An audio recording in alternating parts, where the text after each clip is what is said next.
Pripremila sam 500 grama sitnog sira, sipat ćemo u jednu vanglicu. Ovo je neslan sir, pa ću da dodam jednu punu kašičicu soli. A vaš sir, ukoliko je slan, naravno nemojte da dodajete so.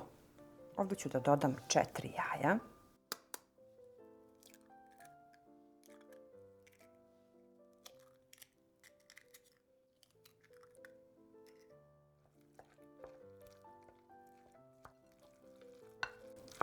Ovdje ću da dodam jednu kesicu praška za pecivo, to je 14 grama.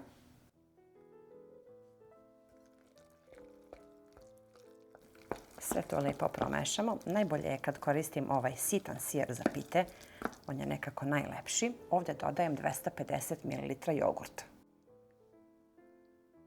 Može kiselog mlijeka, znači umjesto jogurta da se stavi bilo šta.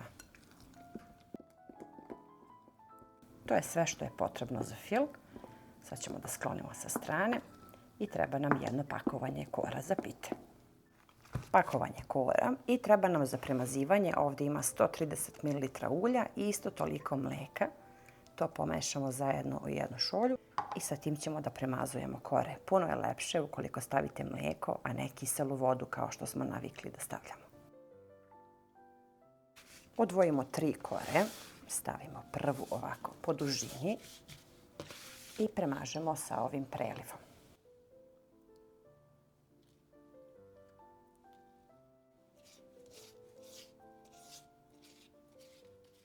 Slažemo znači 3 kore jednu preko druge i uvek stavimo preliv. Posle treće kore znači premažemo prelivom, onda stavljamo fil preko cijele kore ovako svud pomalo. Jednostavna jedna pita, lepa, ali meni puno lepša zato što ne koristim kiselu vodu, već mlijeko, tako da je puno lepša.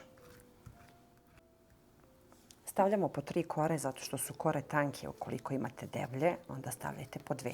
Ali za ovu pitu je lepo da kupite ove kore za baklave.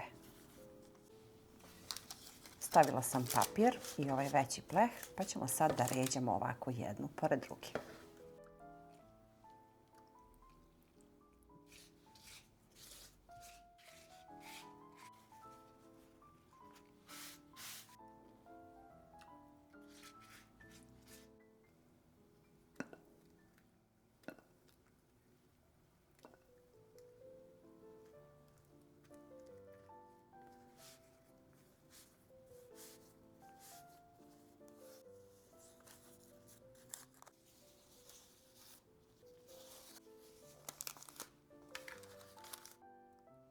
Ostatak malo preliva što je ostalo premažemo preko kore i pečemo pitu na 180 stepeni oko 30 minuta do 35 da dobije samo lijepo zlatnu žutu boju.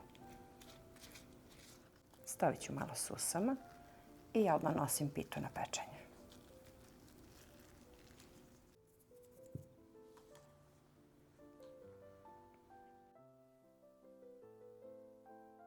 Pitu sam pekla 35 minuta da dobije ovako zlatno žutu boju i sva je krckava s polja. Sad ćemo da isečemo.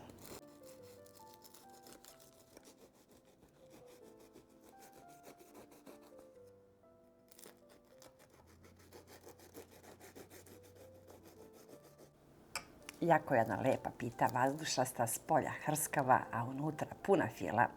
Tako je nadošla, tako je i ostala, uopšte nije splasnula, zato što ja volim da je ne pokrivam krpom, već da bude ovako krckava s polja. Jedan fin recept, nešto na brzinu. Ja sam sigurna da i vi pravite isto ovakve pite i da svako voli uz šolju jogurta ili kiselog mlijeka, nema ništa lepše. Toliko je lijepa ova pita kao što možete i sami da vidite. Vazdušasta, puna fila. Ja sam sigurna da ćete da probate i po mom receptu. Pišite vašoj Aurori. To bi bilo za danas, pa se vidimo uskoro sa nekim novim receptom iz moje kuhinje.